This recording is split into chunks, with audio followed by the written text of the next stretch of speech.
अभिवादन स्वीकार कीजिए ब्रजेश मिश्रा का। और आप देखना शुरू कर चुके हैं द डिबेट। बहनों भाइयों, इतिहास खुद को क्या दोहराने जा रहा है? क्या इस देश में और विशेष तौर पर उत्तर प्रदेश में मंडल वर्सेस कमंडल वर्जन 2 की राजनीतिक और सामाजिक लड़ाई दोबारा से शुरू होने जा रही है? कमोबेश अगर इस वक्त के माहौल की हम तुलना करें तो ये पाएंगे कि जो 90 के दशक में शुरुआत हो रही थी वो कुछ इसी प्रकार से थी। क्या ये राजनीतिक माहौल को दोहराया जा रहा है या इतिहास खुद को दोहराने जा रहा है? आज की चर्चा का मुख्य केंद्र बिंदु यही है। बहनों भाइयों, बिहार में हुए जातीय सर्वे के पश्चात पूरे देश भर में इन दिनों ओबीसी पॉलिटिक्स का बड़ा जोर है। ये वही मसला है जो 90 के दशक में मंडल आयोग की सिफारिशों के रूप में पूरे देश भर का सामाजिक और राजनीतिक ताने बाने को अलग थलग कर दिया था। अब ये मुद्दा इन दिनों बेहद चर्चा में है और सभी राजनीतिक दल इस तरह की पॉलिटिक्स के केंद्र बिंदु में खुद को लाने की कोशिश कर रहे हैं। बहनों भाइयों, ओबीसी समाज जिसकी भागीदारी हिंदी पट्टी राज्यों में 55 से 63% के आसपास पाई गई है, बिहार के जातिगत सर्वे के बाद जब ये 63% आया, उसके बाद से आपने देखा होगा कि जातीय जनगणना की मांग और ओबीसी पॉलिटिक्स पर जोर इन दिनों भारत की प्रमुख राजनीतिक दलों के केंद्रीय मुद्दे में सम्मिलित हो चुका है। और आने वाला दौर भी इन्हीं का दौर है। जो लोग राजनीति को समझ रहे हैं, राजनीति को ऑब्जर्व कर रहे हैं, आने वाले वक्त और आने वाली राजनीति को समझ रहे हैं, वो बेहतर से अंदाज़ा लगा सकते हैं कि आने वाला वक्त या चल रहा दौर अब ओबीसी पॉलिटिक्स को बेहद मजबूत कर रहा है। क्या इस देश की राजनीति मंडल 2 वर्सेस कमंडल 2 की तरफ बढ़ रही है? जवाब कुछ भी हो सकता है। जवाब ये भी हो सकता है कि क्या इस देश की राजनीति और इतिहास खुद को दोहरा रहा है? क्या इतिहास उस मुहाने पर वापस खड़ा होकर पहुंचा है जहां पर मंडल आयोग की सिफारिशों के बाद इस देश के सामाजिक और राजनीतिक क्षेत्र में एक क्रांति हुई हो? आज लोकनायक जयप्रकाश की जयंती है, जिन्होंने समाजवादी भारत की परिकल्पना की थी। एक ऐसा भारत जहां पर सबको शिक्षा मिले, युवाओं को रोजगार, उनको काम, आर्थिक समानता हो, विषमताएं न हो और इस देश में तरक्की का सबको समान अवसर मिले, ऐसी परिकल्पना लोकनायक की थी। आज उनकी जयंती है। बहनों भाइयों, ये वो दौर है जिन्हें भी 90 का दशक याद था। अभी उस प्रकार का तो माहौल नहीं बना है, लेकिन वैसी परिस्थितियों का लगातार निर्माण हो रहा है जब ओबीसी समाज की गिनती और विशेष तौर पर जातीय जनगणना का मुद्दा पूरे देश भर में जोर पकड़ रहा है। आपने देखा होगा कि इस देश के लार्जेस्ट अपोजिशन ने जातिगत जनगणना को अपना केंद्रीय विषय बना लिया है। बीजेपी इस मुद्दे को लेकर अभी पसोपेश में है, लेकिन अन्य दल भी इस मांग के साथ खड़े होने को बेकरार हैं, क्योंकि इतना बड़ा वोट बैंक और इतना कंसोलिडेटेड वोट शेयर कोई भी राजनीतिक दल खुद से गंवाना नहीं चाहता है।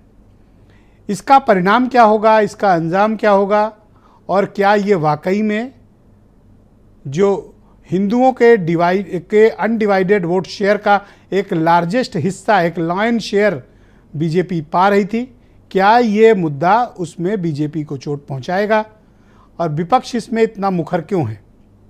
मैंने कमंडल का जिक्र इसलिए किया क्योंकि जनवरी के आखिरी सप्ताह के किसी भी कार्य दिवस पर अयोध्या में भगवान श्री राम के भव्य मंदिर का लोकार्पण भारत के प्रधानमंत्री और राम जन्मभूमि न्यास करने की तैयारी कर रहा है। और ये माना जा रहा है कि उसके पहले और उसके बाद पूरे देश भर में उत्सव मनाया जाएगा। राजनीतिक, सामाजिक, सांस्कृतिक और धार्मिक कार्यक्रमों का भी आयोजन किया जाएगा।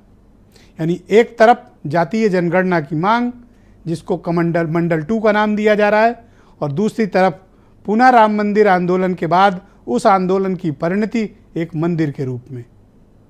दोनों अपने अपने क्षेत्र में अचीव करके वर्जन 2 के साथ आने की तैयारी कर रहे हैं।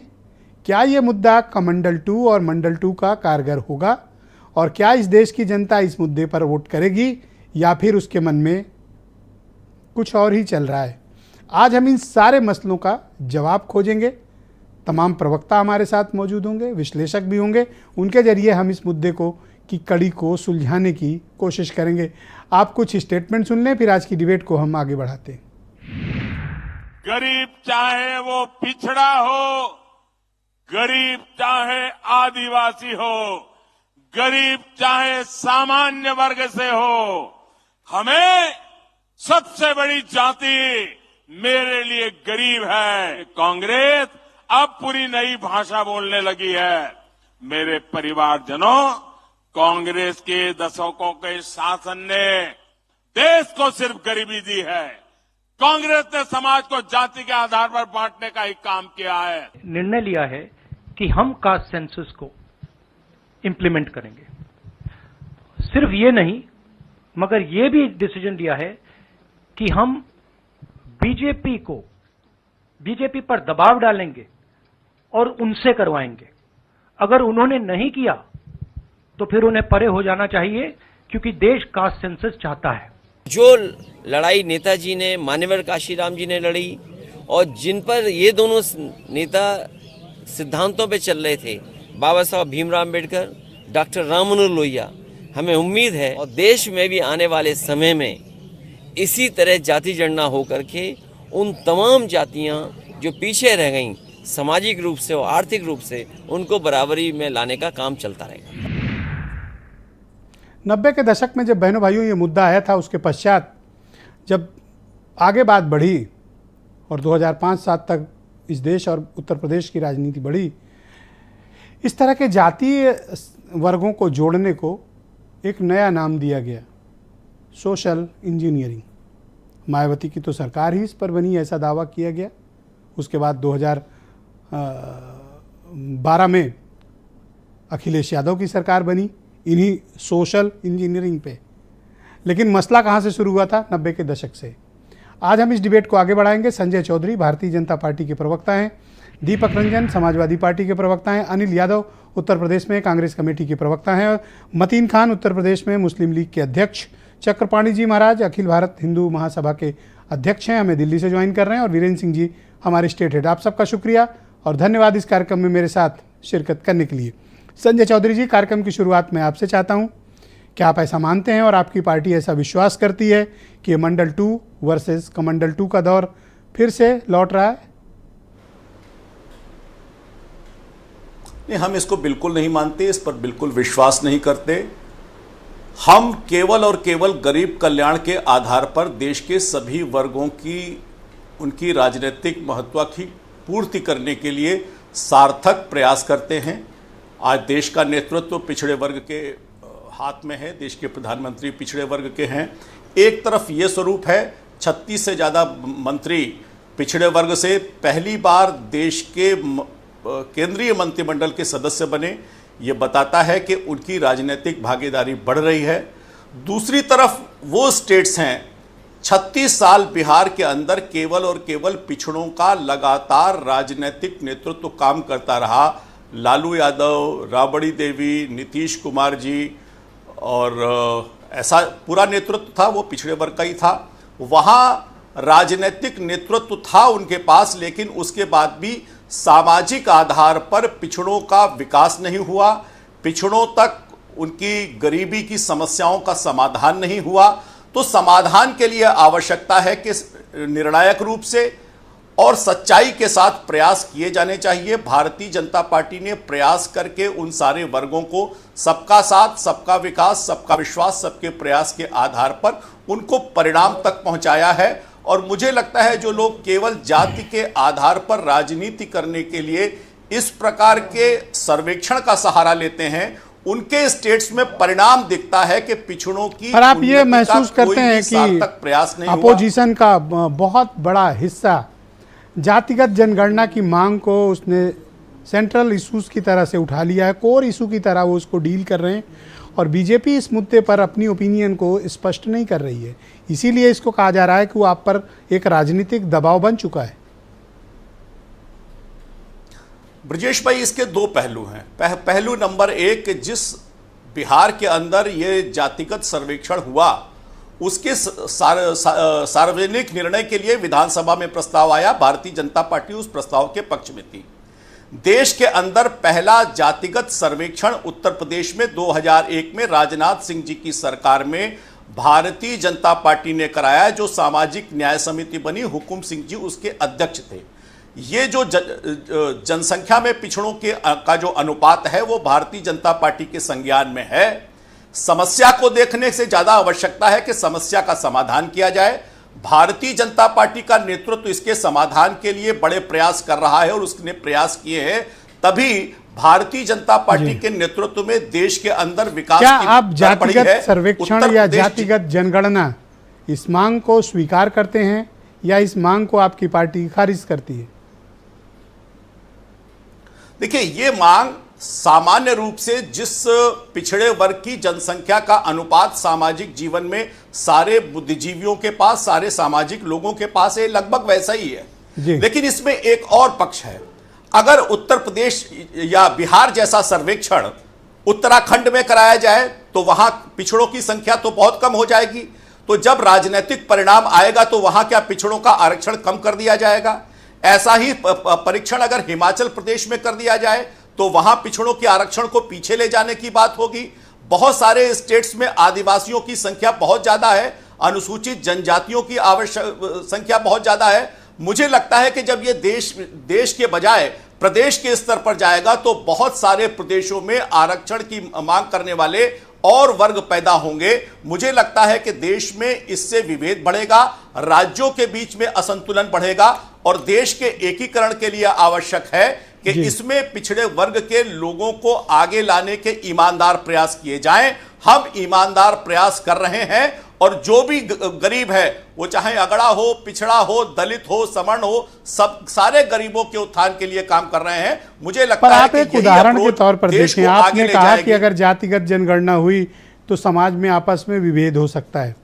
बिहार में तो ऐसी एक भी घटना नहीं हुई, वहां तो बहुत ईजी हो गया और लोगों ने स्वीकार भी कर लिया। मैंने कहा ना कि अगर इसी आरक्षण को ब्रजेश भाई आप उत्तराखंड में कराइए, इसका क्या परिणाम निकलेगा? उत्तराखंड में तो जो 2 सवर्ण जातियां हैं वो सबसे ज्यादा हैं, वहां तो पिछड़ों की संख्या 10% से भी ज्यादा है। ऐसा ही उदाहरण हिमाचल प्रदेश के साथ है। अगर इसी आरक्षण को हम झारखंड और छत्तीसगढ़ में ले जाएंगे तो वहां तो आदिवासी जनजाति की संख्या बहुत ज्यादा है, वहां पिछड़ों का आरक्षण कम होगा। मुझे लगता है कि यह देश में वैमनस्यता को फैलाने का एक राजनीतिक षड्यंत्र है और राष्ट्रवाद के आधार पर। और मुझे लगता है अगर ये सर राजनीतिक षड्यंत्र था देश के, तो आपने बिहार की विधानसभा में इसको अप्रूव क्यों किया? और राजनाथ सिंह जब तत्कालीन मुख्यमंत्री 2001 में उन्होंने जातिगत सर्वेक्षण क्यों कराया? हुकुम सिंह कमेटी क्यों स्थापित की आपने? इसका मतलब आप उस षड्यंत्र में शामिल थे? नहीं, हमारी जो सामाजिक न्याय की रिपोर्ट थी हुकुम सिंह जी की, उसको आप देखिए, उसमें इसका राजनीतिक परिणाम बताया गया है। जब हम सामाजिक अध्ययन कर रहे थे तो उस अध्ययन में आया कि पिछड़ों में केवल कुछ ही जाति थी जो इस आरक्षण का लाभ ले रही थी। इसीलिए हमने पिछड़े वर्ग के उन वर्गों को आरक्षण में उनकी क्रीमी लेयर को कम करते हुए जो अति पिछड़े हैं वास्तव में उसको आरक्षण का लाभ कैसे ज्यादा से ज्यादा मिले, ये पिछड़े वर्ग में भी और अनुसूचित वर्ग में भी, जहां अनुसूचित वर्ग की कुछ उच्च जातियों के पास ही आरक्षण का 90% लाभ पहुंच रहा था, उसको मुझे याद है सर, आपने मोस्ट ओबीसी कांसेप्ट लेकर आए थे सर, और राजनाथ सिंह चुनाव हार गए थे। यही बात, राजनाथ जी भी चुनाव हारे और मंडल कमीशन लागू करने वाले वीपी सिंह जी भी चुनाव हारे और राजनीतिक। तो सर ये कैसे हो सकता है कि आप जातिगत सर्वे कराएं तो उसको आप अध्ययन का नाम देते हैं और अपोजिशन की सरकारें अगर कराएं तो सर वो विभेद कराती हैं। आप करें तो अध्ययन और वो करें तो झगड़ा। ब्रजेश भाई, मुझे लगता है कि सामाजिक न्याय समिति की रिपोर्ट को पढ़ना चाहिए। बिना पढ़े उसमें कोई भी वक्तव्य देने से पहले जब तक उसकी रिपोर्ट नहीं पढ़ेंगे, उसमें क्रीमी लेयर की बात थी और उसमें यही जब रिपोर्ट आई तो मुलायम सिंह यादव जी ने उत्तर प्रदेश की विधानसभा में उसका विरोध किया। देखिए, समस्या तो का समाधान लेयर में ओबीसी में कौन कौन कम्युनिटी है जो मलाई खा रही है? आप उन दोनों चारों कम्युनिटी का नाम बता दीजिए। मैंने तो पढ़ी है रिपोर्ट, आप नहीं बताएंगे तो अगर आप मुझसे पूछेंगे तो मैं आपके हवाले से बता दूंगा। नहीं, बिल्कुल बिल्कुल। देखिए, पिछड़ों में भी जो पिछड़ों के आरक्षण का सर्वाधिक क्रीमी वालों का सर नाम बता दो सर, मुझे लगता है उनमें से एक को आजकल आप बहुत तगड़े से गले लगाए हो।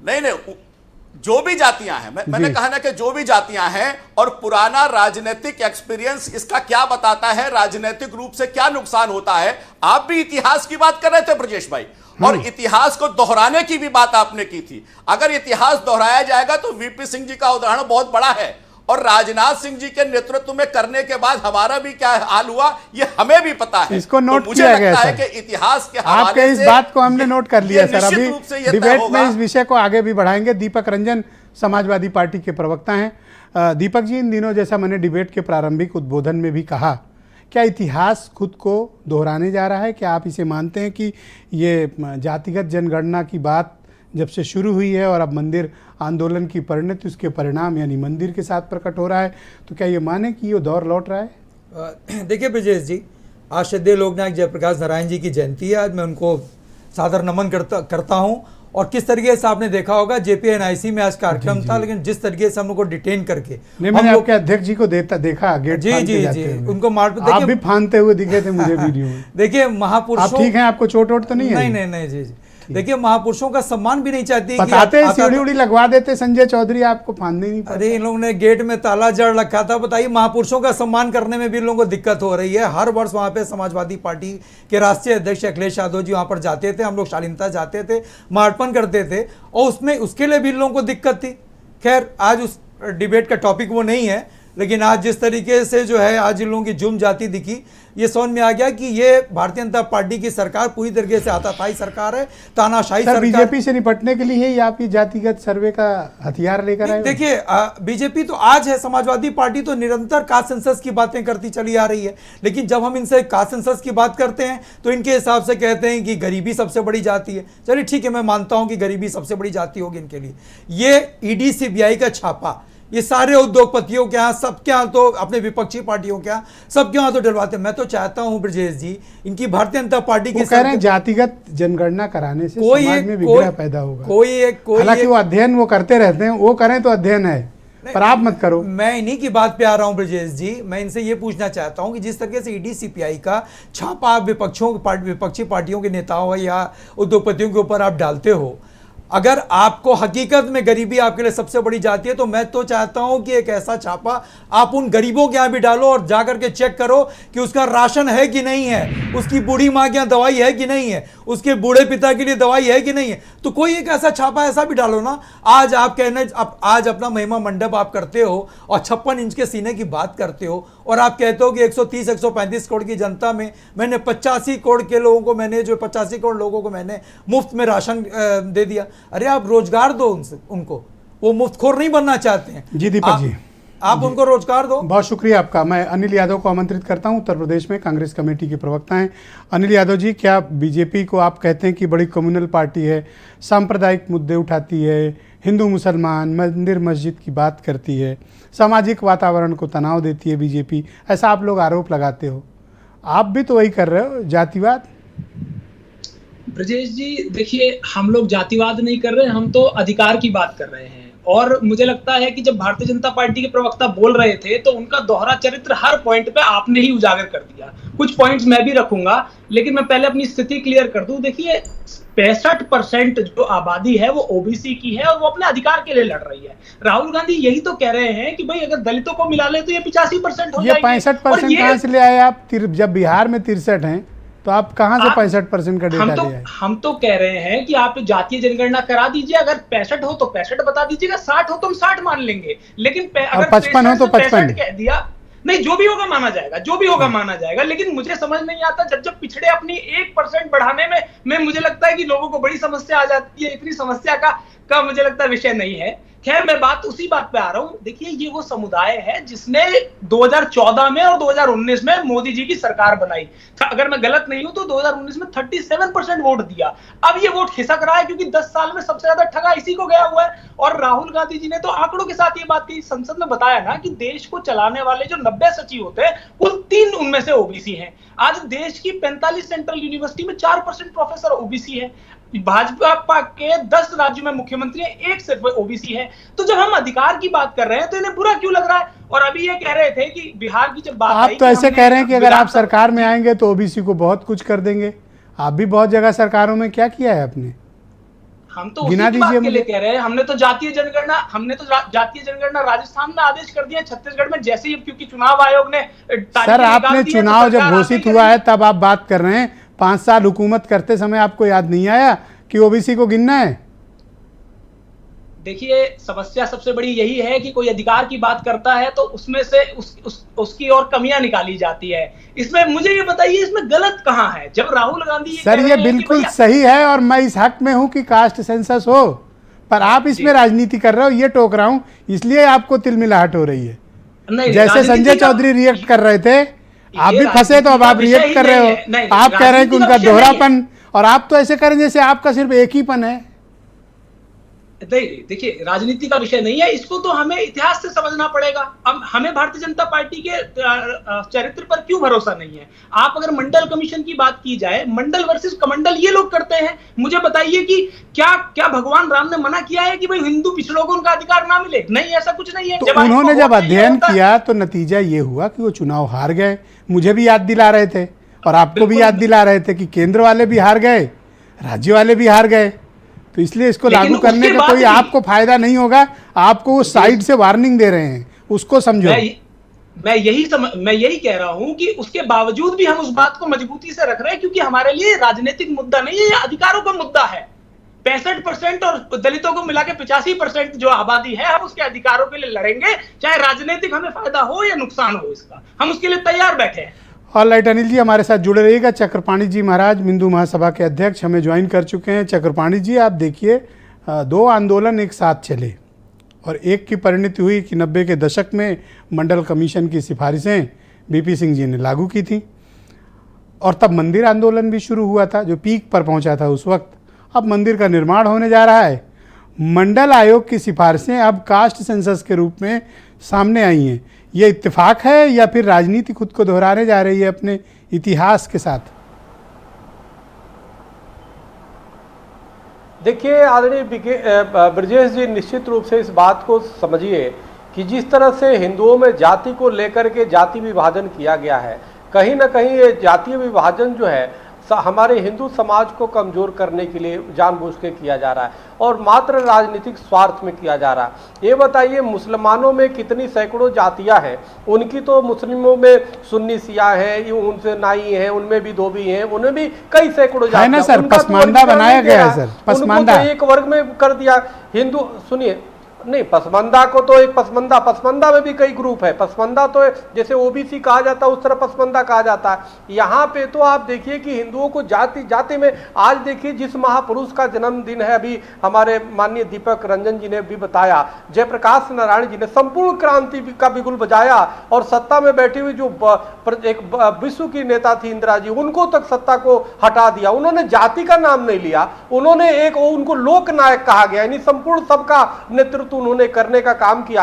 आज अखिलेश जी भी, सभी लोग उनको मानते हैं और पूरे देश दुनिया उनसे सीख लेता है। सवाल इस बात का है कि हमें संपूर्ण समाज की बात करना चाहिए। हमें जब एक तरफ जाति की बात होती थी कि भाई जातिवाद कर रहा है, उसी तरह से दूसरी तरफ हम एक सत्ता में बैठे हुए लोग जो बिहार के या अन्य विपक्षी लोग जो है, तो सर आप ये कहना चाहते हो कि हिंदू आपस में ना बंटे? क्या बात है भाई, ये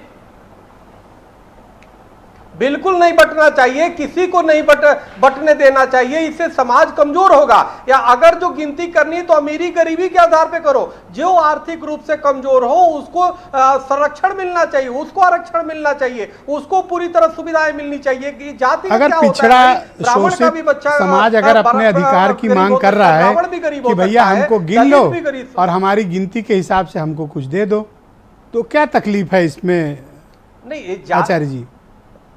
आदरणीय ब्रजेश जी, गरीब तो सब में हो सकता है ना, कोई भी हो सकता है। वो कोई जाति के आधार पे गरीबी थोड़े आती है, गरीबी कहीं भी आ सकती है। तो इसलिए ये जाति की जो जनगणना है यह जानबूझ के सिर्फ राजनीतिक जो है स्वार्थ के लिए की जा रही है। इससे समाज में और दरार पड़ेगा। इससे अच्छा है कि ये आर्थिक रूप से जो कमजोर है उसके जनगणना। शुक्रिया आपका सर, हमारे साथ जुड़े रहिएगा। डिबेट के दूसरे चरण में मैं आपके चिकित्सा देना चाहिए, बाकी विचारों को भी सम्मिलित करूंगा। मतीन खान मेरे साथ मौजूद हैं, मुस्लिम लीग के अध्यक्ष हैं। मतीन जी, आपका शुक्रिया। आप देख रहे होंगे कि राजनीति अपने को दोहराने के मुहाने पर खड़ी है। जो मसला शुरू हुआ था 90 के दशक से, आज वो वापस सामने आ रहा है। मुसलमानों में भी बहुत ऐसी जातियां हैं जो बहुत पिछड़ी हैं, शोषित हैं, वंचित हैं। उन्हें भी न्याय मिलना चाहिए। आपको कोई तकलीफ है अगर उनको गिन लिया जाए तो? नहीं, मुझे तो कोई तकलीफ नहीं। मैं तो बहुत खुश हूँ कि साहब जाति जनगणना हर हाल में होना चाहिए। तो 70 साल पहले होना चाहिए, देर में हो रहे हैं। देर आज आपकी नवाबी खतरे में पड़ जाएगी सर अगर वो गिन लिए गए तो। नहीं, हमारी काहे की नवाबी बची कहाँ है? हम तो हसरत तो बहुत है आपकी हजरत, लेकिन अब क्या करें, अब नवाबी का दौर रहा नहीं। हम तो आप देख लें, सचार कमेटी की रिपोर्ट ने इस बात को बता दिया है कि मुसलमानों के बद से बदतरीन हालात है। मैं तो सलाम पेश करूंगा, अभी हमारे चकपाड़ी महाराज जी ने कहा कि भाई अमीरी गरीबी, तो वो तो रिपोर्ट मौजूद है, मुसलमानों को आरक्षण दे दें भाई, तो सिफारिश कर दें। ये जो भाजपा के लोग हैं तो कहा अमीरी और गरीबी बड़ी ऊंची बात कही, बहुत चक्रपाणी जी ने ऊंची बात कही, बहुत ऊंची बात। हम लोग जानते हैं कि आप दोनों अच्छे दोस्त हो। मैं कह रहा हूँ कि बल्कि दर्शक भी जान गया है अब ये बात। मैं तो बहुत अच्छी बात कह रहा हूँ कि भाई अमीरी गरीबी ये तो रिपोर्ट आ गई है कि मुसलमान दलितों से भी बदतर हालात में, एजुकेशनली, इकोनॉमिकली, पॉलिटिकली, सब चीजों में। मुसलमानों की गिनती कर लेने दो। नहीं, होना चाहिए बिल्कुल। कितने परसेंट मैं तो कह रहा हूँ बिहार का जो सेंसस हुआ बहुत अच्छा हुआ, और ऐसा पूरे देश के अंदर सब जगह सेंसस होना चाहिए। हर लोग के बारे में पता होना चाहिए देश को। तो आप समाज में जातियों में झंझट कराना चाहते हो? मैं कहेगा झंझट कराऊंगा, मैं कहेगा झंझट। क्यों? संजय चौधरी ने बताया ना कि इससे झगड़ा होगा। जी, संजय चौधरी ने तो कहा ना कि इससे झगड़ा होगा। नहीं, अब संजय चौधरी जी झगड़ा कराएं, वो जो है प्रधानमंत्री जी देख करके बता देंगे कि साहब कौन है क्या है। ये तो सब वही सब लेकर के आ रहे हैं ना। बेसिक ब्रजेश भाई, बेसिक इशू ये हो जाने दो सेंसस। आपसे क्या, आपको क्या मैं तकलीफ तो कह रहा हूँ सेंसस कराया जाए। मैं कह रहा हूँ ब्रजेश भाई, बेसिक इशू ये नहीं है जाति जनगणना, ये वो नहीं है। बेसिक ये है कि उसके जरिए ये पॉलिटिकल स्टैंड, हर आदमी सब पत्ते झाड़ ले, पॉलिटिकल स्टैंड है। और हर पॉलिटिकल स्टैंड, पॉलिटिकल पार्टीज अपना वो बनाती है। अब इंडिया अलायंस बना, अब इंडिया अलायंस कुछ भी करेगा उससे बीजेपी को तकलीफ होगी, बीजेपी के जो हिमायती होंगे उनको तकलीफ होगी उससे। सर, इंडिया अलायंस का नाम लेते समय सर बड़े खुश हो जाते हो, जबकि उसमें आपको बैठने को स्टूल भी नहीं दिया इन्होंने। नहीं, इंडिया अलायंस में इंडियन यूनियन मुस्लिम लीग एक धड़ा है, आप देख लीजिए। और क्या भाई, चेयर दी बात कर रहे हैं जी? दिए, जगह दिए भाई। इंडिया अलायंस का पार्ट है इंडियन यूनियन मुस्लिम लीग। अच्छा, आजकल उनके साथ खेल रहे हो? किसके? ठीक है, वीरेंद्र सिंह जी आ गए हैं डिबेट में हमारे साथ। मैं ब्रजेश भाई एक बात और कह दूं। हाँ, प्लीज। मैं राहुल, ये अखिलेश यादव जी को आज सलाम पेश करूंगा। दीपक रंजन जी भी उनके हमराह थे। मगर एक बात ये है कि देखिए, ये है पॉलिटिक्स, राजनीति इसको कहते हैं कि सड़क पे आकर के एहतजाज करे, प्रोटेस्ट करे। मगर मैं इनसे रिक्वेस्ट करूंगा कि अखिलेश यादव जी इस बात का भी ख्याल रखें कि जब मुसलमानों के साथ जुल्म ज्यादती हो तो ट्विटर न खेले, विदेश न घूमे, मुसलमानों के लिए भी वो सड़कों पे निकल के आए। और आज की डिबेट में आपने काफी लोगों को सलाम पेश कर दिया है। सब ठीक तो है, खैरियत है? नहीं, मैं तो यही कह रहा हूँ, एक सलाम अनिल यादव को भी बनता है और एक सलाम संजय चौधरी को भी बनता है। बिल्कुल। बीरेन जी आ गए हैं डिबेट में, शुक्रिया आपका, हमारे साथ जुड़े रहिएगा। भाई बीरेन जी, आप सुबह भी इस चीज़ को डिस्कस कर रहे थे, क्या वाकई में ये मंडल 2 और कमंडल 2 की वापसी है, या फिर विपक्ष बीजेपी से निपटने के लिए ये जातिगत सर्वेक्षण या जातिगत जनगणना को एक मजबूत राजनीतिक हथियार के रूप में उसके सामने खड़ा है? हमारे देश में जब जब चुनाव आते हैं तो ये दो चीज़ें बड़ी प्रमुखता से चलती हैं, एक तो धर्म और दूसरा जाति। और अभी जब लोकसभा चुनाव करीब आएगा तो उसी समय राम मंदिर का उद्घाटन भी है, तय है। तो जब धर्म अपने उफान पर होगा, ऐसे में सियासत गरमाएगी, लोकसभा चुनाव होगा, तो स्वाभाविक है कि जो जातिगत जनगणना की बात चल रही है उस मंडल की बात को कमंडल दबा देगा और कमंडल भारी पड़ जाएगा मंडल पर। आज भी लोग इस देश में जानते हैं कि विश्वनाथ प्रताप सिंह जब प्रधानमंत्री बनने से पहले एक गाना गाते थे कि राजा नहीं फकीर है भारत की तकदीर है, और जब वो प्रधानमंत्री बन गए तो उन्होंने मंडल कमीशन लागू करके इस देश में जो हालात बने, जो आत्महत्याएं हुई, आगजनी हुई, नुकसान हुआ, तोड़फोड़ हुआ, सबने देखा है। लेकिन आज 20 साल बाद भी जब जब चुनाव आता है फिर उसी के आसपास हम लोग खड़े होते हैं। पीछे मुड़कर देखिए कितना डेवलपमेंट हुआ, कहाँ तक हम पहुँचे, और उन मुद्दों को आज तक हम क्या छोड़ नहीं पाए हैं। उन्हीं मुद्दों पर फिर चुनाव में आते हैं।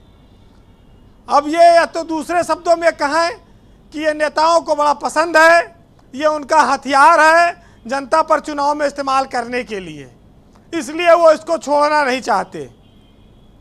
जातिगत जनगणना से जितना विपक्ष भाजपा को घेरेगा, बीजेपी उतनी ही धर्म की जो धार है उसको तेज करेगी, उन मुद्दों को उभारेगी। ये हर कोई जानता है कि जब कोई पार्टी लंबे समय तक शासन में रह जाती है तो तमाम सारे उसके विरोधी हो जाते हैं, तमाम मुद्दों पर मतभेद हो जाते हैं। हमारे देश में हमेशा से एक बात सच रही है कि तराजू में अगर आप जिंदा मेंढक तौलेंगे तो एक बैठाएंगे और दूसरा उठाने चलेंगे तब तक पहला कूद जाएगा। उसी तरह से जातियों का जोड़ है, समागम है। ओबीसी बहुत बड़ी संख्या में है इस देश में, और सारी लड़ाई इसी जनगणना के लिए हो रही है कि ओबीसी की क्लियरिटी आ जाए कौन कितने में है। लेकिन उसमें भी बंटवारा अलग अलग तरफ है, और ये सारे राजनीतिक दल जानते हैं कि कौन ओबीसी जाति किसको कितने % में वोट देती है। राहुल गांधी की जरूर तारीफ की जाएगी कि उन्होंने मानसरोवर यात्रा शुरू की थी और भाजपा को उन्होंने टक्कर दिया, ब्राह्मण भी बने, जनेऊ भी धारण किया, लेकिन आखिरकार उनको भी हार माननी पड़ी कि धर्म के मामले में भाजपा को टक्कर दे पाना मुश्किल है, इसलिए वो जातिगत जनगणना पर आ गई है कांग्रेस।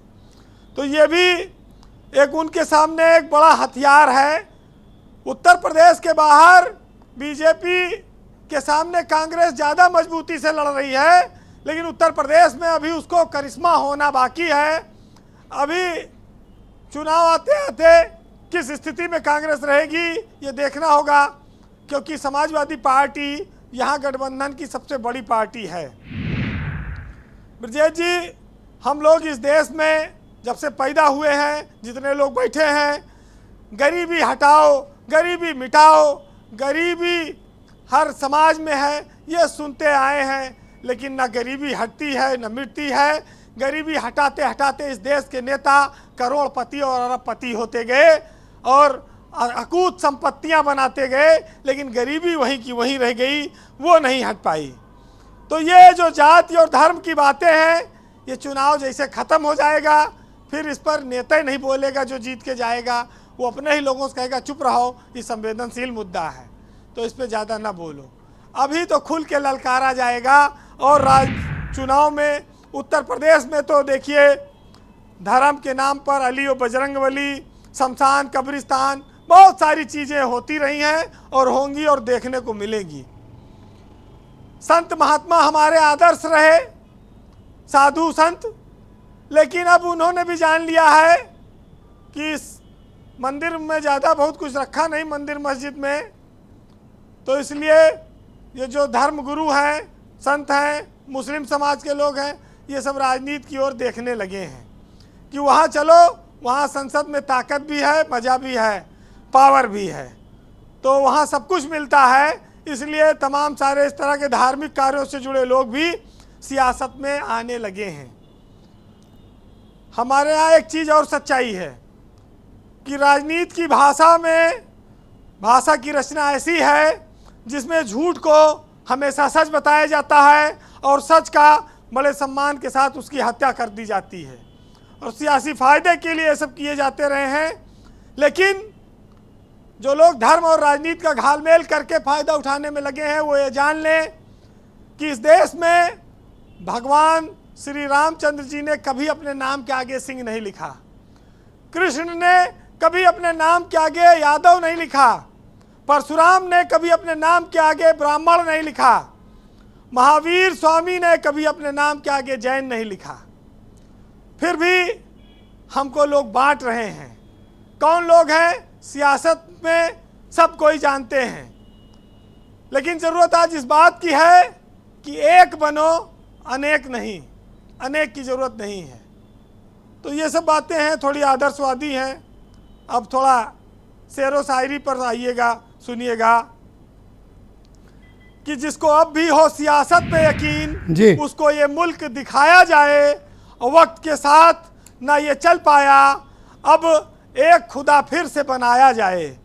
और जो बैठा है बगुला भगत की तरह, वही हमको असली शिकारी लगे। और सियासत में ऐसी उछल कूद है कि यहाँ हर एक नेता अब मदारी लगे।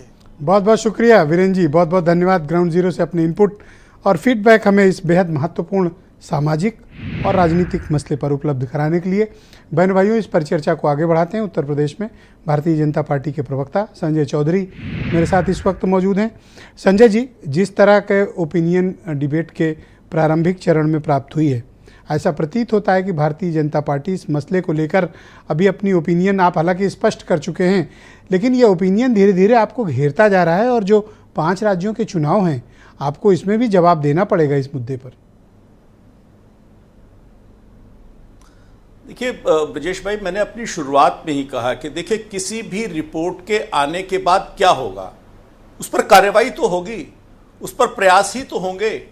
तो जिन प्रयासों की बात करने वाले लोग हैं, वो ये क्यों नहीं देखते कि भारतीय जनता पार्टी ने उस पर प्रयासों की एक लंबी श्रृंखला शुरू करके उनको राजनीतिक नेतृत्व देकर दिखाया है।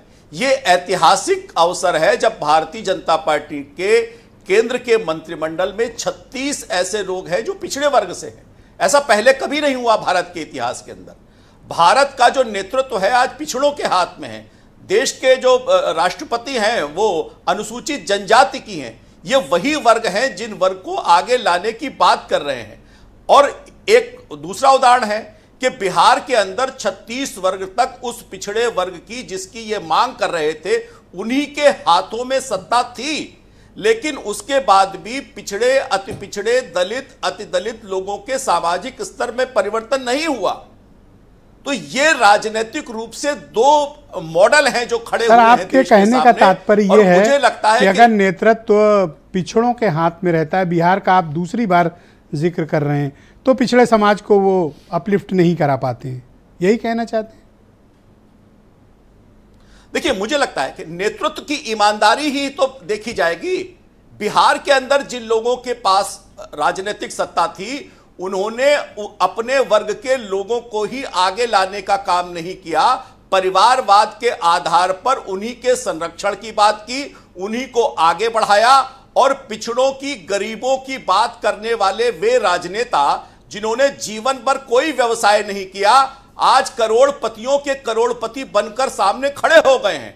उन लोगों की गरीबी जो पिछड़ों की थी, जो अति पिछड़ों की थी, पिछड़ों में तो नेतृत्व अगर अति दलितों की थोड़ा उत्तर प्रदेश पर रोशनी डालें तो पिछड़ा समाज में तो सबसे बड़ा नेतृत्व तो कल्याण सिंह के पास था।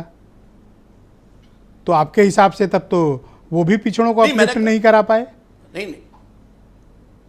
नहीं, आप उस समय के दौर के देखिए, उस समय जो पिछड़ों का नेतृत्व निकला, उस समय चाहे वो ओम प्रकाश जी हो, चाहे वो सच्चिदानंद साक्षी जी हो, ऐसी ओम प्रकाश सिंह जी हो, बड़ी कतार निकली, कई वर्गों में निकली।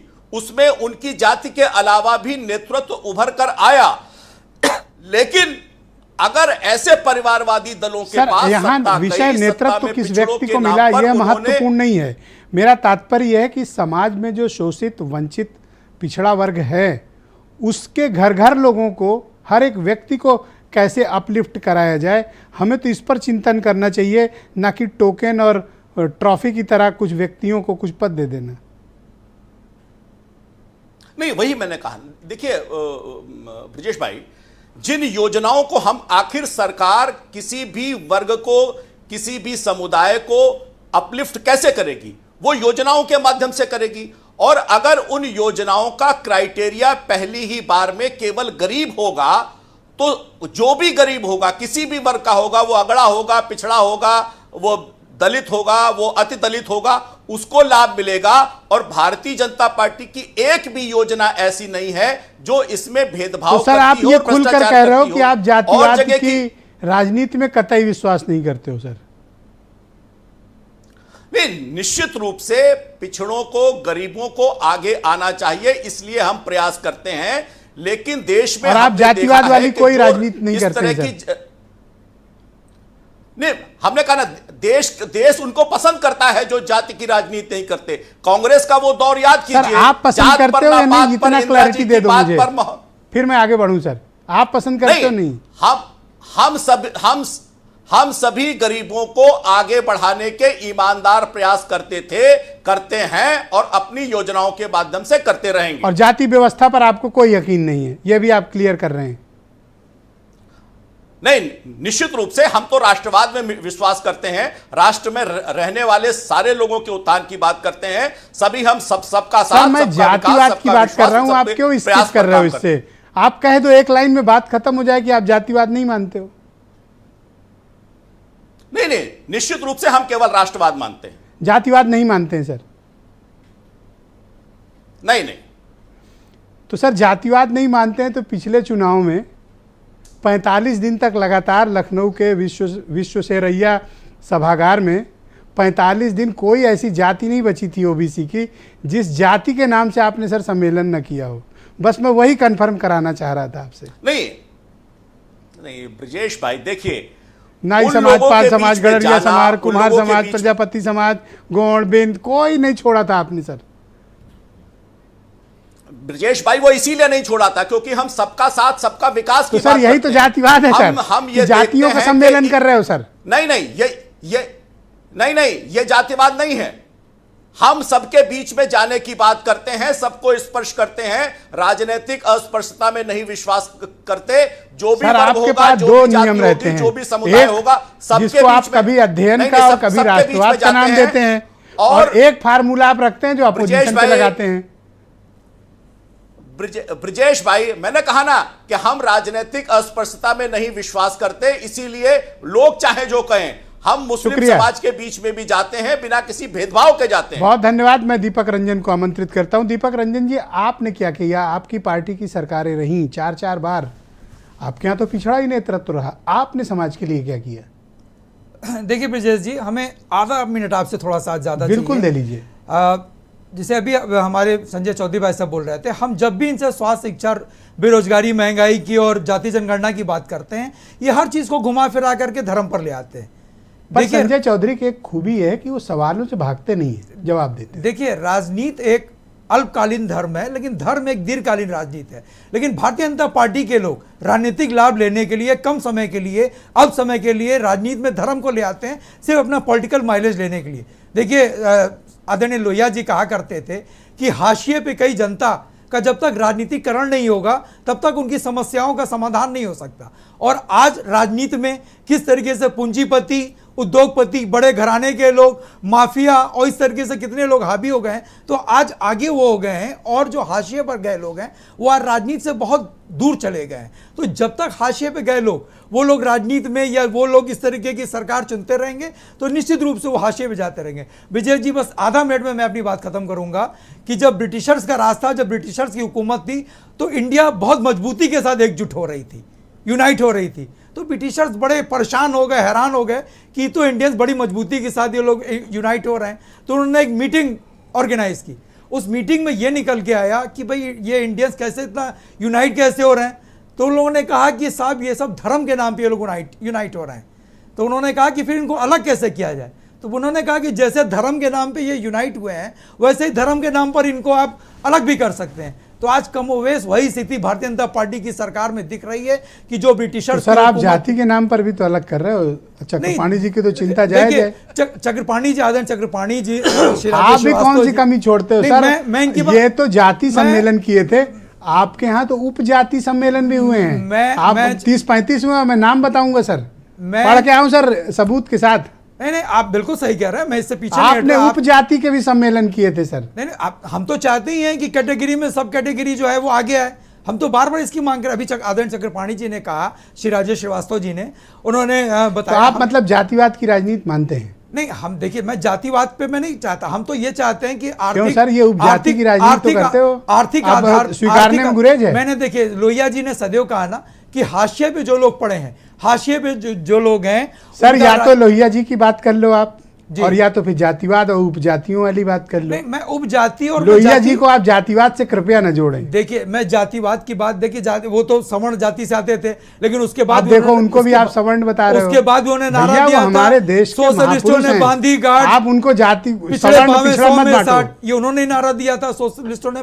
मैं आदरणीय चक्रपाणी जी की बात पे मैं आ रहा हूं कि हम तो चाहते हैं कि आर्थिक आधार पे जातीय जनगणना हो जाए। SECC की हम मांग करते हैं, socio economy and caste census करा लें, कि जो देखिए हाशिया पे पड़े हुए हैं, जब तक तो अब कहीं भी सत्ता में आए या सत्ता में हिस्सा पाए, कराओगे ये सब? बिल्कुल कराएंगे। और या देखिए, सिर्फ सम्मेलन करा के निकल लोगे? नहीं, इंडिया मोर्चे की सरकार जब बनेगी 2024 में केंद्र में, और समाजवादी पार्टी के सहयोग से जब सरकार बनेगी, तो हमारा पहला एजेंडा है कास्ट सेंसस कराना। अच्छा, कंडीशन है कि समाजवादी पार्टी के सहयोग से। उसके बाद विमेन रिजर्वेशन में कोटा विदिन कोटा कराना। अनिल यादव मेरे साथ मौजूद हैं। अनिल यादव जी, बीजेपी से लड़ने के लिए आपके पास कारगर उसके खिलाफ मुद्दों का अध्ययन करने के बजाय आपको लगता है कि बिहार का जो फार्मूला है, या जो फार्मूला पीडीए का अखिलेश यादव लेकर चल रहे हैं, आप उसको कट कॉपी पेस्ट कर रहे हो सर? नहीं, देखिए ब्रजेश जी, ये तो कंफ्यूजन भारतीय जनता पार्टी के दिमाग में है। हम तो बड़े क्लियर हैं, हम तो अधिकार की बात कर रहे हैं। हमने पहले भी कहा कि हमें राजनीतिक लाभ की अपेक्षा नहीं है इससे। हम तो कह रहे हैं कि भैया अधिकार दीजिए, और हम कह रहे हैं जब इंडिया गठबंधन की सरकार बनेगी तो सबसे पहला काम जातीय जनगणना का होगा, और जिसकी जितनी हिस्सेदारी है उस हिसाब से, जितनी उसकी आबादी होगी उस हिसाब से हिस्सेदारी देंगे। मैं चक्रपाणी महाराज एक बात कह रहे थे, मुझे बताइए, ये कह रहे हैं कि हिंदू कमजोर हो रहा है। मुझे बताइए कि जब 85% को उसका अधिकार नहीं मिल रहा, तो क्या हिंदू मजबूत हो रहा है? 85% को अधिकार मिलेगा तो हिंदू और ज्यादा मजबूत हो जाएगा। ये बात समझने की है। और एक छोटी सी बात बार बार आ रही है कि गरीबी के बेसिस पे होना चाहिए, अमीरी गरीबी के बेसिस पे होना चाहिए। देखिए, आरक्षण का मूल कभी भी आर्थिक नहीं रहा। और मैं उदाहरण के रूप में कह रहा हूं, कभी आपने ब्रजेश जी कभी सुना है कि किसी गरीब ब्राह्मण को घोड़ी पे चढ़ने के लिए मार दिया हो? किसी ठाकुर को मूंछ रखने पर उसे जान से मार दिया हो? या किसी और बनिया जाति को छुआछूत झेलना पड़ा? नहीं ना, ये जातीय व्यवस्था है भाई, ये जातीय नफरत है, जिसको सिर्फ और सिर्फ आरक्षण से दूर किया जा सकता है। तो मुझे लगता है कि इस बात पर क्लियरिटी होनी चाहिए। जहां तक अधिकार देने की बात आती है, भारतीय जनता पार्टी के ये बार देखिए, आपने एक महत्वपूर्ण मुद्दा उठाया, क्रीमी लेयर वाला, कि ओबीसी में कुछ क्रीमी लेयर की जातियां हैं। हालांकि नाम लेने से वो परहेज कर रहे हैं। मैंने तो सोचा कि अगर भाई मुकाबले वाली बात होगी तो मैं इनकी रिपोर्ट में पढ़ दूंगा जो हुकुम सिंह ने लिखा था, लेकिन वो खैर नहीं बोले, तो अब उस बात को बढ़ाने का फायदा नहीं। आप मुझे बताओ कि ये क्रीमी लेयर वाली व्यवस्था खत्म करके मोस्ट ओबीसी को भी कुछ हिस्सा दिया जाए। हम तो कह रहे हैं कि जो रोहिणी कमीशन इन लोगों ने बनाया है, आप उसको भी उजागर करो, उसकी चीजें बाहर लाओ, उस पर डिस्कशन करके हम तो उसको मानने के लिए भी तैयार हैं। यदि किसी जाति को ऐसा लगता है कि उसको अधिकार मिल चुका है और उसकी जगह किसी और को मिलना चाहिए, उसमें हमें कोई आपत्ति नहीं है। हम बिल्कुल क्लियर हैं। हम चाहते हैं कि जो निचले तबके तो जितना आप बीजेपी से एक्सपेक्ट कर रहे हो, कहीं भी अगर सत्ता पाते हो, इन 5 राज्यों में चुनाव हो, वापस आते हो कहीं, या दिल्ली की गद्दी पर आते हो, तो ये सब लागू करोगे आप लोग? बिल्कुल ब्रजेश जी, कोई डाउट ही नहीं है। आप कर्नाटक की 5 गारंटियां देख लीजिए। जो हमने कहा, हम भारतीय जनता पार्टी, मैं गारंटी वाली बात ही नहीं कर रहा हूं सर, ये बड़ा मुद्दा है। जो भी हमने कहा हम उसको पूरा करते आ रहे हैं। मैं चक्रपाणी जी महाराज को आमंत्रित करता हूं। चक्रपाणी जी, इन लोग की चिंता ये है कि इनको कैसे वोट मिल जाए। ये आपका जो एक महामंडलेश्वर वाला भौकाल है ना, ये सब लोग जातियों में बांटना चाहते हैं, तो ये आप पर चोट है सर, आप इसको सीरियसली लो।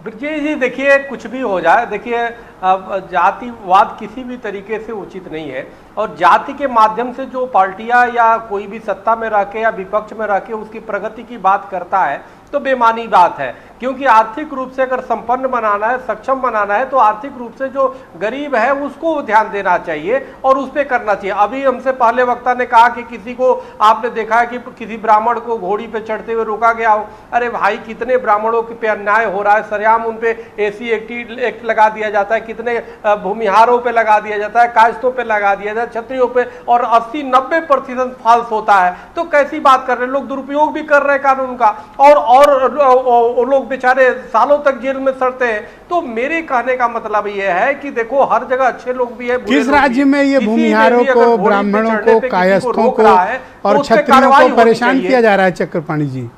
उस राज्य का नाम लीजिए आप।